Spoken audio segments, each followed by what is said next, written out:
तो हमारा टॉपिक है एक simple DC regulated power supply. इसका मतलब क्या है कि हम लोग एक पावर सप्लाई बनाएंगे जिसमें हम लोग को रेगुलेटेड 5 वोल्ट से 12 वोल्ट जितना भी हम लोग को चाहिए एप्लीकेशन के हिसाब से हम लोग को उतना वोल्टेज हम लोग का आउटपुट में डीसी मिलेगा। अब इनपुट हम लोग मोस्टली पावर सप्लाईज के लिए एसी ही यूज़ करते हैं, लेकिन अगर डीसी टू डीसी है तो अलग केस है। लेकिन हम लोग एकदम सिंपल रहेंगे, इसमें सिंपल डीसी पावर सप्लाई बनाएंगे। तो हम लोग को सबसे पहले सर्किट डिज़ाइन करना रहेगा। उसका थोड़ा बेसिक्स मालूम रहना चाहिए कि कौन सा कंपोनेंट कैसे काम करता है, जैसे रेजिस्टर क्या, डायोड क्या, कैपेसिटर कैसे फंक्शन करता है, उनका ऑपरेटिंग, उनको ऑपरेट कैसे किया जाता है, सर्किट के अंदर यूज़ कैसे किया जाता है, कैपेसिटर्स का क्या काम रहता है, फिर वोल्टेज रेगुलेटर्स क्या काम करते हैं, कैसे काम करते हैं, उनके पिन आउट्स क्या हैं, वो सब हम लोग को थोड़ा आइडिया रहना चाहिए। तो हम लोग उधर से शुरू करेंगे। तो मैंने इजी ईडीए सॉफ्टवेयर खोल लिया है अभी सर्किट डिज़ाइनिंग के लिए, सिर्फ स्केमेटिक डिज़ाइनिंग के लिए। इजी ईडीए बहुत अच्छा टूल है एक। तो मैं यहाँ पे नया प्रोजेक्ट क्रिएट कर लेता हूँ। इधर नेम दे देता हूँ मैं DC regulated power supply. Save कर लेता हूँ। ये सॉफ्टवेयर का एक चीज़ है कि हमें इसमें लॉगिन करना रहता है। तो जैसे ही मेरे पास यहाँ पे ओपन पेज रहेगा, सबसे पहला चीज़ है कि हम लोग इनपुट से स्टार्ट करेंगे हमेशा, क्योंकि हम लोग को ये मालूम है हम लोग को आउटपुट क्या चाहिए और हम लोग को ये मालूम है इनपुट क्या चाहिए। तो उसके बीच का जो हम लोग डिज़ाइन करना है, हम लोग इनपुट टू आउटपुट हम लोग डिज़ाइन करेंगे। सबसे पहला चीज़ रहता है हमेशा, अभी जैसे मोस्टली इंडिया में और कुछ कंट्रीज़ में 240 वोल्ट रहता है लाइन पे। जैसे जो हमारे घर के बोर्ड में जो वोल्टेज आता है वो हमेशा 240 वोल्ट का रहता है या थोड़ा ऊपर नीचे रहता हो। तो हम लोग को अगर 5 वोल्ट डीसी चाहिए, तो आप देख सकते हैं कि कितना डिफरेंस है दोनों में। अगर हम लोग कोई दूसरा वे यूज़ करते हैं इतना वोल्टेज ड्रॉप करने के लिए, तो काफ़ी इनफिशिएंट होता है और हीट बहुत क्रिएट हो सकती है उसमें, रिकमेंडेड नहीं रहता। तो हम लोग एक ट्रांसफार्मर यूज़ करेंगे, स्टेप डाउन ट्रांसफार्मर उसका नाम है। अभी इसमें कंपोनेंट प्लेस करने के बाद उसका मैं फंक्शन बताऊंगा। तो मैं इधर लाइब्रेरी में जाता हूँ। लाइब्रेरी में एक्चुअली जाने की ज़रूरत नहीं है, क्योंकि हम लोग स्टैंडर्ड कंपोनेंट्स के साथ काम करेंगे। तो हम लोग इधर डबल ई लिब में जा सकते हैं, मतलब इलेक्ट्रॉनिक्स लाइब्रेरी में। फिर यहाँ पे हम लोग फ़िल्टर में ट्रांसफार्मर डाल सकते हैं। यहाँ पे नहीं दिखा रहा तो हम लोग को, यहाँ पे नहीं दिखा रहा तो हम लोग लाइब्रेरी से निकाल लेते हैं।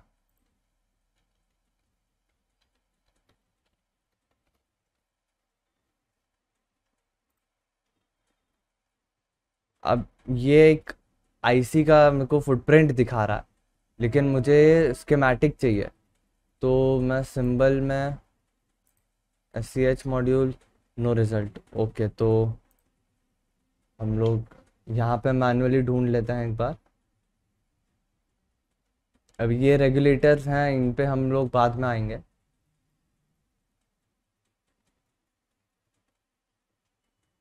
ओके, तो ट्रांसफार्मर का कहीं मुझे दिख नहीं रहा, तो एक काम करता हूँ उसके जगह इंडक्टर ही यूज़ करता हूँ।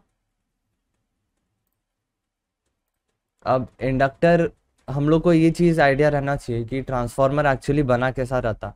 उसके अंदर दो मैग्नेटिकली कपल्ड इंडक्टर्स रहता है, इलेक्ट्रिकली कपल्ड नहीं रहता है उनमें, इलेक्ट्रिकली आइसोलेटेड रहता है और मैग्नेटिकली कपल्ड रहता है। दो इंडक्टर्स एक ट्रांसफार्मर के अंदर। तो हम लोग इस तरह हम लोग मेंशन इसको कर सकते हैं, दोनों को साइड बाय साइड। दोनों का मैं ये नीचे कर लेता हूँ।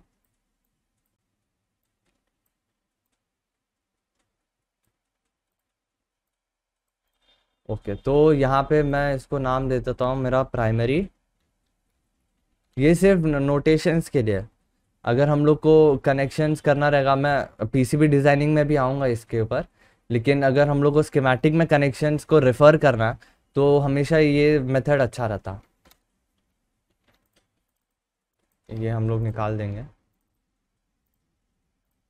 हम लोग को वैल्यूज़ से अभी कुछ इतना मतलब नहीं है, क्योंकि ट्रांसफार्मर्स ऑलरेडी वैल्यूज़ के आते हैं, जैसे 240 वोल्ट टू 12 या 15 या कुछ भी, कितना भी एक्स वैल्यू का ट्रांसफॉर्मर आता है स्टेप डाउन के लिए, हम लोग को वैल्यूज़ देखने का ज़्यादा ज़रूरत नहीं है।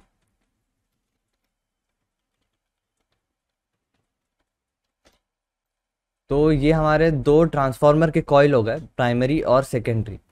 अभी हम लोग क्या करेंगे, हमारा एक वोल्टेज सोर्स रहेगा, जैसे वो एसी सोर्स रहने वाला हमारा, तो हम लोग उसको वीसीसी तो कंसिडर नहीं कर सकते, हम लोग सिर्फ उसको डायरेक्ट पिंस दे सकते हैं। तो हम लोग यहाँ पे उसको पिंस देने के लिए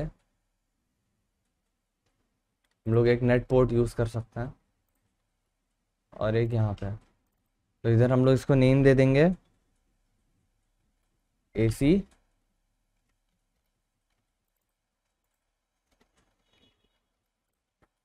इसको भी हम लोग दे देंगे एसी। ओके, तो ये हमारे पास दो पोर्ट हो गए। हम लोग क्या करेंगे, प्राइमरी को हम लोग डायरेक्ट 240 वोल्ट से कनेक्ट करने वाला है। तो हम यहाँ पे प्राइमरी के दोनों एंड्स को हम ये दोनों नेट्स को कनेक्ट कर देंगे। ये हमारा ट्रांसफार्मर का प्राइमरी साइड का वायरिंग हो गया। अभी हमारा ट्रांसफार्मर सेकेंडरी में हम लोग को, जैसे अगर हम लोग को 5 वोल्ट का पावर सप्लाई बनाना, तो हम लोग 12 वोल्ट्स का, मोस्ट जनरली हम लोग जो वोल्टेज आउटपुट में चाहते हैं उससे थोड़ा वोल्टेज ज़्यादा ही हम लोग ट्रांसफार्मर चूज़ करते हैं, जो सेकेंडरी पे आउटपुट देता है ट्रांसफार्मर स्टेप डाउन करके। तो हम लोग अभी यहाँ पे हम लोग को मिलेगा, समझो यहाँ पे मैंने इसको 12 वोल्ट का मैंने ट्रांसफार्मर चूज़ किया, 240 to 12 volt step down transformer. और यहाँ पे मैं लिख देता हूँ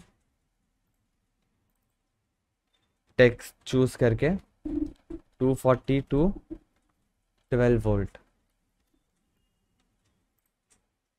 ये हमारा ट्रांसफार्मर है, 240 टू 12 वोल्ट का ट्रांसफार्मर है। अभी हम लोग क्या करेंगे कि यहाँ पे हम लोग को सबसे पहले डायोड्स लगाना है। डायोड्स मतलब डायोड्स किस यूज़ के आएंगे, अभी हमें एसी टू डीसी कन्वर्ट करना। AC alternating current, DC direct current. Alternating current में जो वोल्टेज है वो ऑल द टाइम चेंज होता रहता, मतलब वो उसका वो एक साइन वेव रहता जो कंटिन्यूसली चेंज होता रहता। और डायरेक्ट करंट एक वोल्टेज रहता जो कंटिन्यूसली स्टेबल एक ही डायरेक्शन में फ्लो होता। ऑल्टरनेटिंग करंट डायरेक्शन चेंज करता रहता। तो हम लोग क्या करेंगे, इसके लिए काफ़ी सारे तरीके हैं। एक हाफ ब्रिज रेक्टिफायर है, फिर एक फुल ब्रिज रेक्टिफायर है, फिर एक फुल वेव रेक्टिफायर है। इनका मतलब क्या, हाँ पहले हम लोग एक डायोड चूज़ कर लेते हैं, यहाँ से डायोड का सिंबल ले लेते हैं। यहाँ पे ये एक डायोड मैंने चूज़ कर लिया 4007। ये काफ़ी स्टैंडर्ड है, हम लोग पीसीबी डिज़ाइनिंग में जब एक्चुअल सर्किट भी बनाते हैं इसका, तो हम लोग 1N4007 ही यूज़ करते हैं मोस्ट ऑफ द टाइम, क्योंकि काफ़ी चीपली अवेलेबल रहता है और ये एक डायोड्स के लिए स्टैंडर्ड बन चुका है अभी तक। हम इसको रोटेट कर लेते हैं।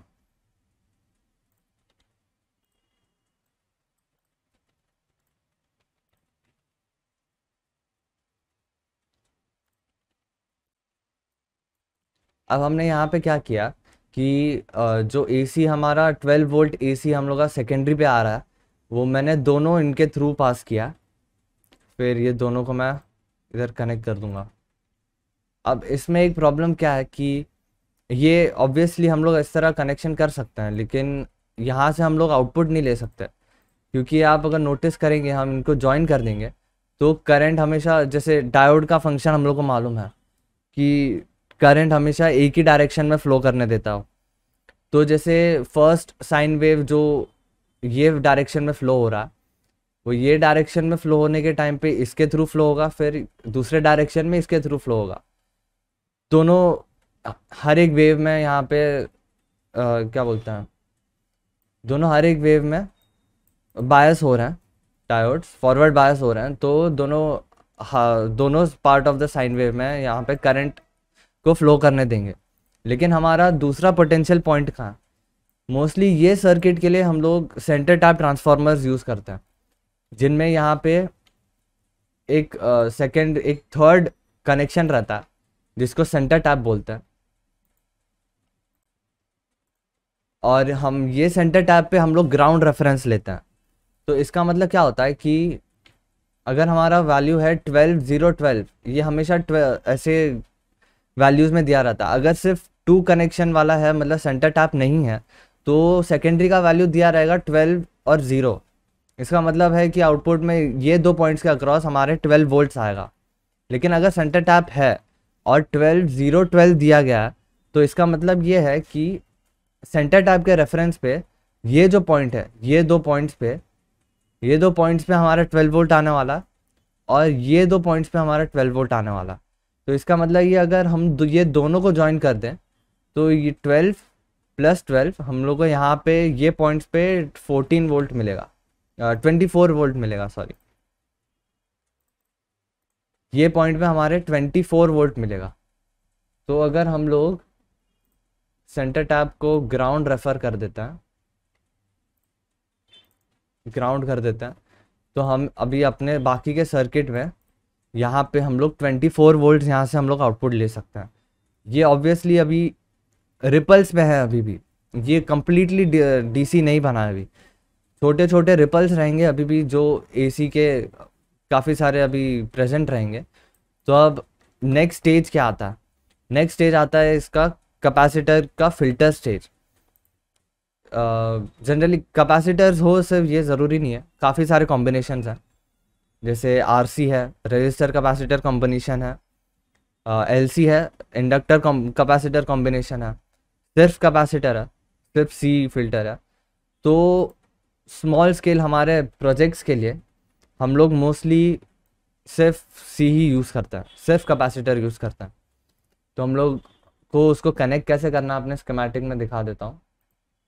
हम लोग प्रॉपर कैपेसिटर चूज़ कर लेंगे पहले यहाँ से।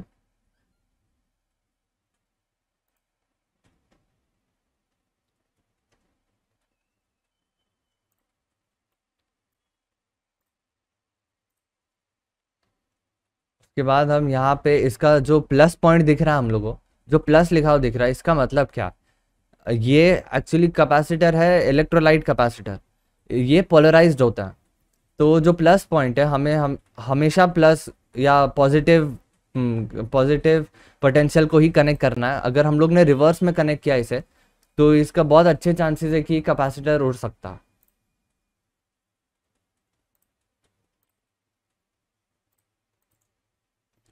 अब ये हमारा फिल्टर कंप्लीट हो गया, लेकिन एक इसमें चीज़ गलत है कि इसका वैल्यू। अब वैल्यू इम्पोर्टेंट कैसा रहता है कि वैल्यू चूज़ करने से पहले हम लोग को ये जानना रहता है कि हम लोग का जो फिल्टर, ये रेक्टिफाइंग स्टेज है, ये हमें आउटपुट में कैसे वेव्स दे रहा है। मतलब इसका जो आउटपुट है उसका रिलेटिव टू टाइम ग्राफ क्या है। थोड़ा ज़्यादा थियोरेटिकल हो गया, लेकिन शॉर्ट में ऐसा ऐसा हम लोग बोल सकते हैं कि ये जो रेक्टिफाइंग स्टेज है हमारा, इसके आउटपुट पे, मतलब ये पॉइंट पे हम लोग के जो वेव्स हैं, जो साइन वेव यहाँ पे थे, वो एक्चुअली में यहाँ पे कैसे दिख रहे हैं। तो हम लोग उसको इमेजिन कर सकते हैं कि जो एक पर्टिकुलर साइन वेव रहता है, वो दोनों वेव्स जो ग्राफ के नीचे वाला पार्ट में रहता है, वो भी ऊपर आ गया इसमें, क्योंकि ये फुल ब्रिज रेक्टिफायर, ये फुल ब्रिज तो नहीं एक्चुअली, ये फुल वेव रेक्टिफायर। मतलब ये नीचे ऊपर के वेव्स को भी, और जो नेगेटिव वेव्स हैं जो ऑपोजिट डायरेक्शन में फ्लो होते हैं एसी करंट में, उसको भी हम लोग के पॉजिटिव साइड में ये पुश कर रहा है। तो अब हमारा कुछ ऐसा साइन वेव रिपल हम लोग का यहाँ पे वोल्टेज मिलता है हम लोग को। लेकिन हम लोग का कैपेसिटर का फिल्टर का यहाँ पे यूज़ क्या है कि ये यहाँ पे जो वोल्टेज है, ये इसको स्टेबल रखने के लिए रिस्पॉन्सिबल है। तो हम लोग जैसे अगर 1 माइक्रोफराड रखते हैं, तो most of the use cases के लिए ये काफ़ी नहीं रहता। हम लोग फिल्टर्स के लिए मोस्टली इसको एकदम हाई वैल्यू रखते हैं, जैसे 1000 माइक्रोफराड। तो अभी क्या हो रहा है यहाँ पे, जो हमारे वेव्स हैं, जो यहाँ पे फुल वेव रेक्टिफाई होके आ रहा है, वो स्मूथ आउट हो जाता है ये कैपेसिटर के थ्रू, एवरेज आउट हो जाता है। तो ये डिस्चार्ज होके, ये चार्ज होके एक बार, जैसे यहाँ का फुल वेव आया, ये कैपेसिटर चार्ज हो जाता है। चार्ज होने के बाद में चार्ज को होल्ड रखता है, ये तुरंत डिस्चार्ज नहीं होता। फिर जैसे ही दूसरा वेव आता है, दूसरा वेव आने के बाद ये कैपेसिटर वापस से चार्ज हो जाता है। यही साइकिल हम लोग का multiple times, mostly about 100 times पर second, depending on the frequency of the AC. जैसे इंडिया में या कुछ का ऐसा कंट्रीज़ में 50 हर्ट्ज होता है, कुछ कंट्रीज़ में 60 हर्ट्ज होता है। डिपेंडिंग ऑन द फ्रीक्वेंसी ये उतने टाइम पर सेकेंड यहाँ पे कैपेसिटर चार्ज और डिस्चार्ज होगा। डिस्चार्ज एक्चुअली ज़्यादा नहीं होता है, चार्ज होता रहता है। तो उससे यहाँ पे जो वोल्टेज है ये एवरेज आउट हो जाता है या स्टेबल हो जाता है एक पॉइंट पे, उसको ही डीसी हम लोग बोलते हैं। तो हमारा फिल्टर यहाँ पे बराबर काम कर रहा है। अब एक्चुअली प्रैक्टिकल सर्किट्स में हम लोग एक और बाईपास फिल्टर लगाते हैं। वो एक्चुअली पोलराइज नहीं रहता, वो सेरामिक कैपेसिटर रहता है। तो 0.1 माइक्रोफराड का कैपेसिटर रहता है, हम लोग इसे पैरेलल में लगाते हैं इसके।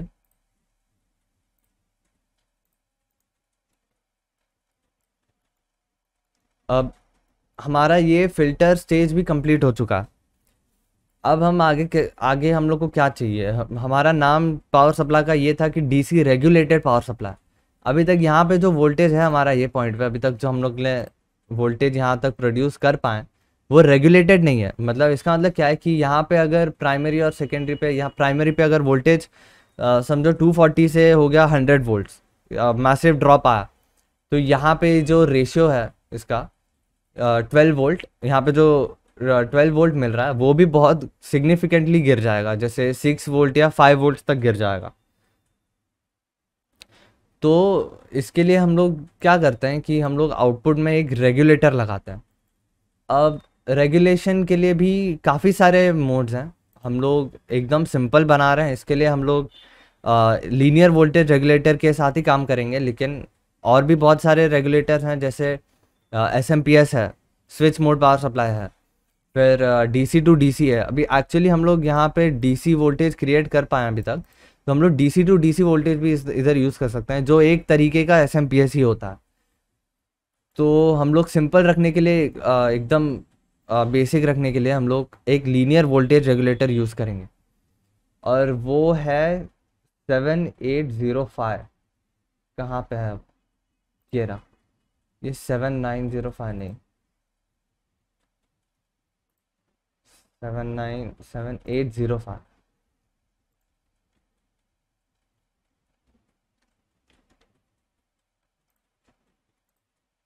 हाँ, 7805।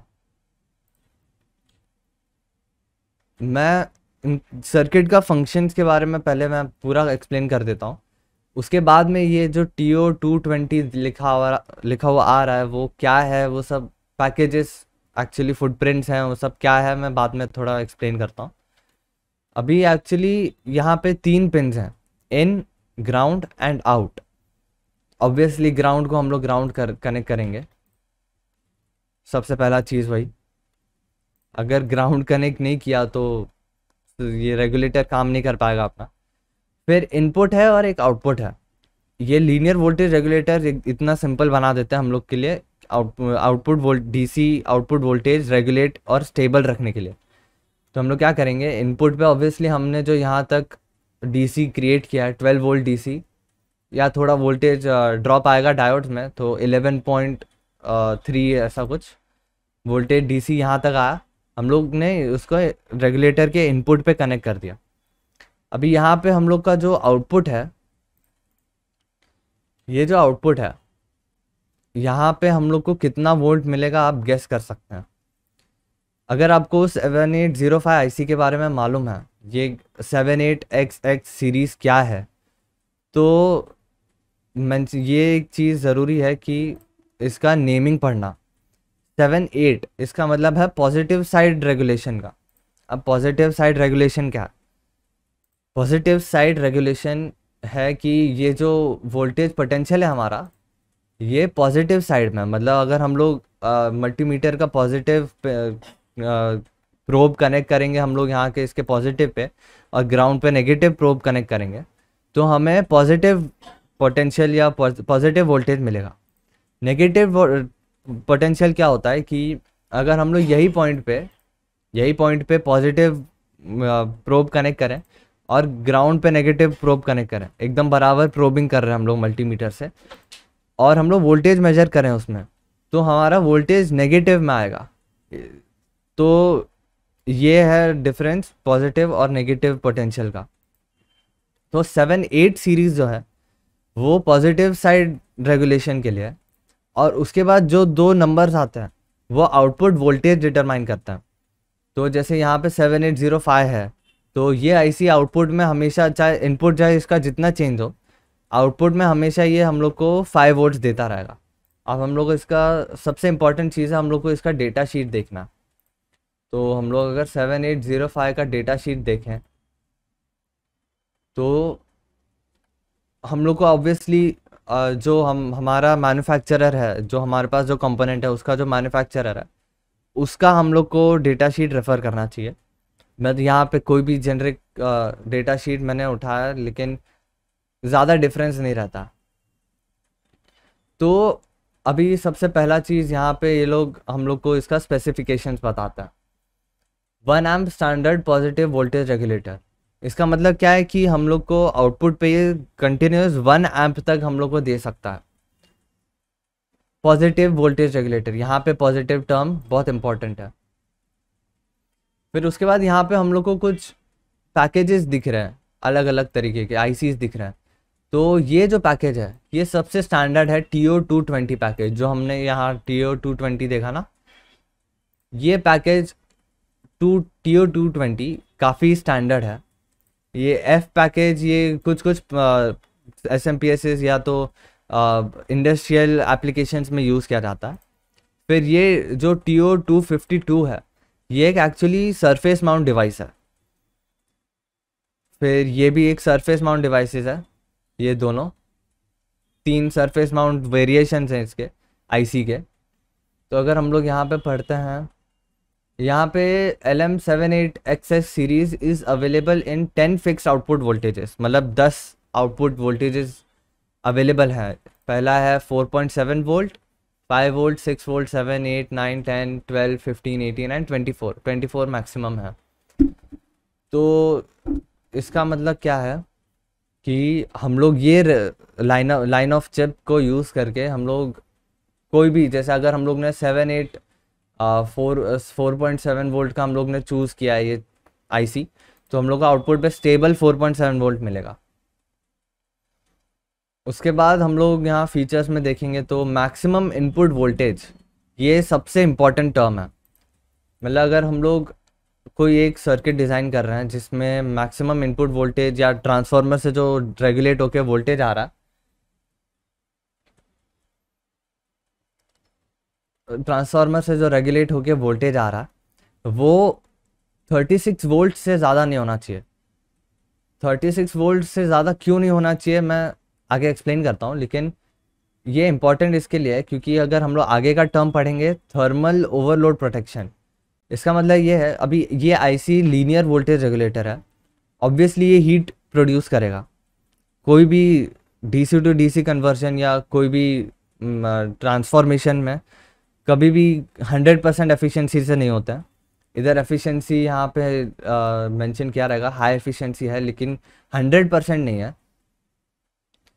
तो हम लोग अगर देखते हैं इधर, ये इसका इंटरनल लेआउट दिया हुआ है, यहाँ पे हम लोग देख सकते हैं ये एमिटर फॉलोअर ट्रांजिस्टर अरे है जो आउटपुट को ऑन करता है, ऑफ करता है, ऑन करता है, ऑफ करता है बहुत फास्ट, जिसकी वजह से आउटपुट में हम लोग को स्टेबल एक पर्टिकुलर वोल्टेज दिखता। तो हम लोग यहाँ पे अगर देखें, यहाँ पे डेटा शीट देखें इसका, तो मैक्सिमम इनपुट वोल्टेज हमारा 35 रेटेड है। कुछ अगर वी आउटपुट है तो 24 वोल्ट 4.7। अभी यहाँ पे हम लोग कंफ्यूज नहीं होना चाहिए, वी आउटपुट 4.7 टू 18 वोल्ट के लिए रेटिंग 35 वोल्ट है सिर्फ, लेकिन 20 से 24 वोल्ट के लिए 40 है, 5 वोल्ट ज़्यादा। ऐसा क्यों? ऐसा इसके लिए है क्योंकि वी आउटपुट अगर हम लोग 5 वोल्ट ले रहे हैं, अगर इनपुट हम लोग 35 वोल्ट दे रहे हैं, तो डिफरेंस कितना हो गया? मतलब आईसी को 30 वोल्ट उसके अक्रॉस ड्रॉप करना पड़ेगा आउटपुट में 5 वोल्ट देने के लिए। अब ऑब्वियस है कि वो एफिशिएंटली 100% एफिशिएंटली तो नहीं कर पाएगा। तो जैसे 80%, 70%, 60% जितना भी इसका एफिशिएंसी हो, वो हीट प्रोड्यूस करने वाला। तो अगर हम लोग यहाँ पे 5 वोल्ट का आउटपुट लेंगे और 35 वोल्ट इनपुट पे देंगे, और अगर हम लोग इसका आउटपुट करंट 1 एम्प पे इसको ऑपरेट कर रहे हैं, तो आईसी इतना गर्म हो जाएगा कि वो ब्लो होने के चांसेस में आ जाएगा। इसके लिए यहाँ पे हम लोग का 35 वोल्ट है। लेकिन अगर हम लोग देखें 40 वोल्ट और वी आउटपुट 20 टू 24 वोल्ट, मतलब 24 वोल्ट का आउटपुट के लिए यहाँ पे 40 वोल्ट इनपुट रेटिंग मैक्स क्यों है?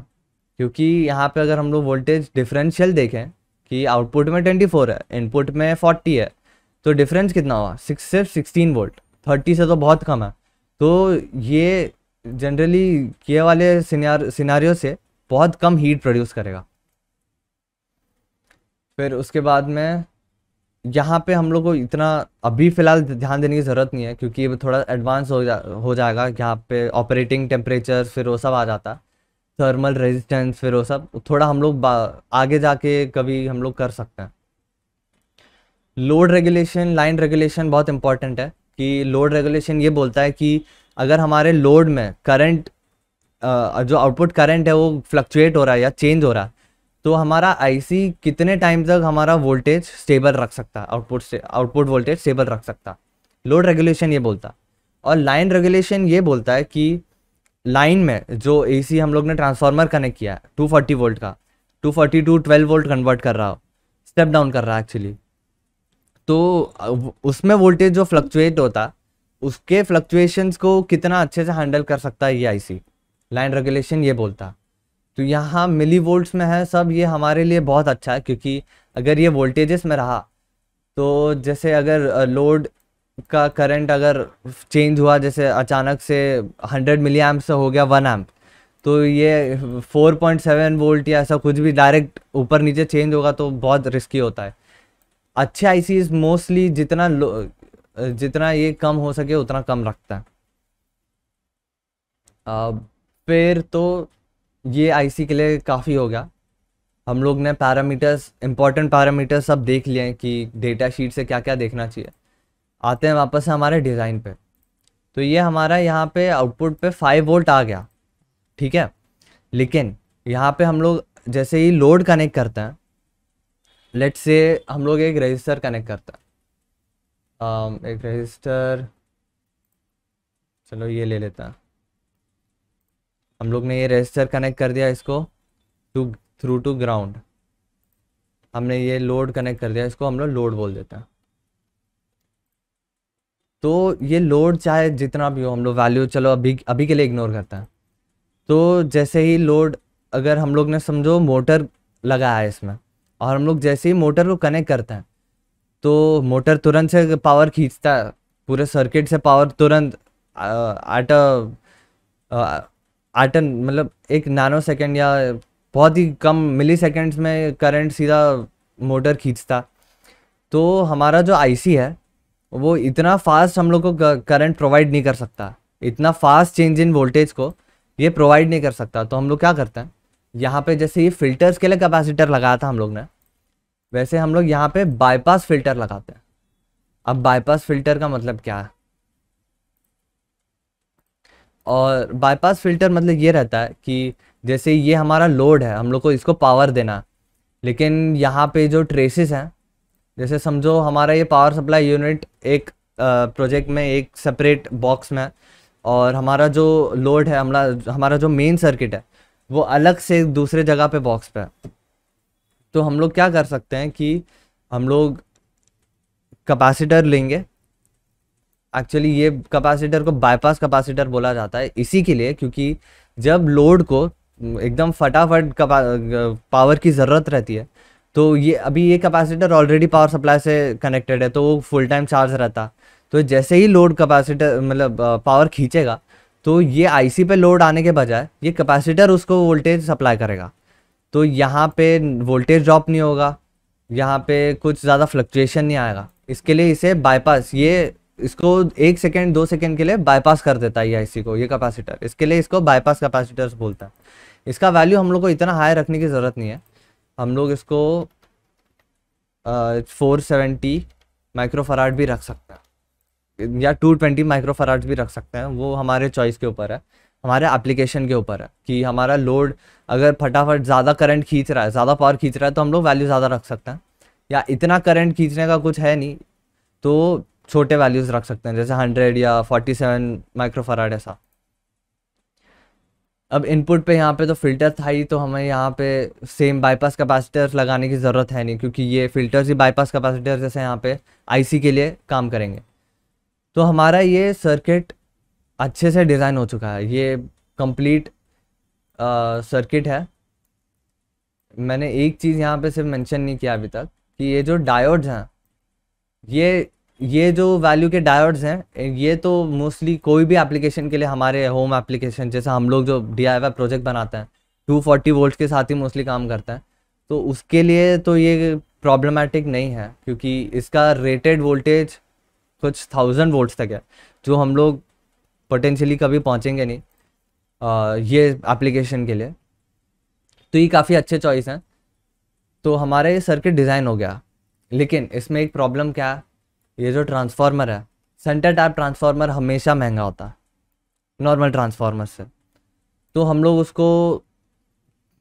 उसको चेंज करने के लिए क्या कर सकते हैं, कॉस्ट डाउन करने के लिए क्या कर सकते हैं।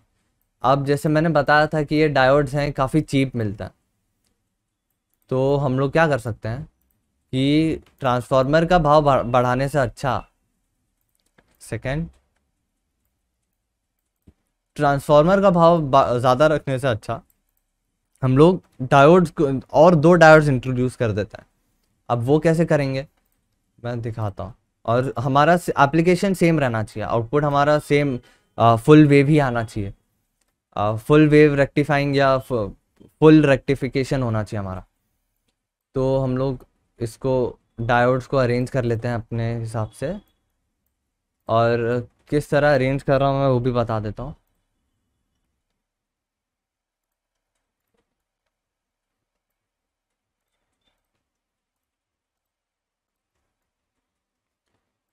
अब ये है हमारा full wave bridge rectifier. Full wave bridge rectifier इसका मतलब ये है कि 4 डायोड्स यूज़ करके हम लोग without using a centre tap हम लोग यहाँ पे आउटपुट में फुल वेव रेक्टिफिकेशन कर सकते हैं।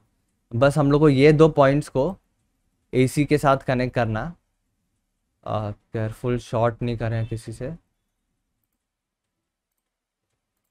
हाँ शॉर्ट नहीं हुआ। ये शॉर्ट के लिए एक्चुअली ये लाइंस में डॉट रहता है, मतलब ये लाइन यहाँ पे कनेक्टेड है, ट्रेस या कनेक्शन वायर जो भी है इसके साथ कनेक्ट है। यहाँ पे डॉट नहीं है, इसका मतलब ये दोनों लाइंस कनेक्टेड नहीं आपस में, तो वो हमारे लिए अच्छा।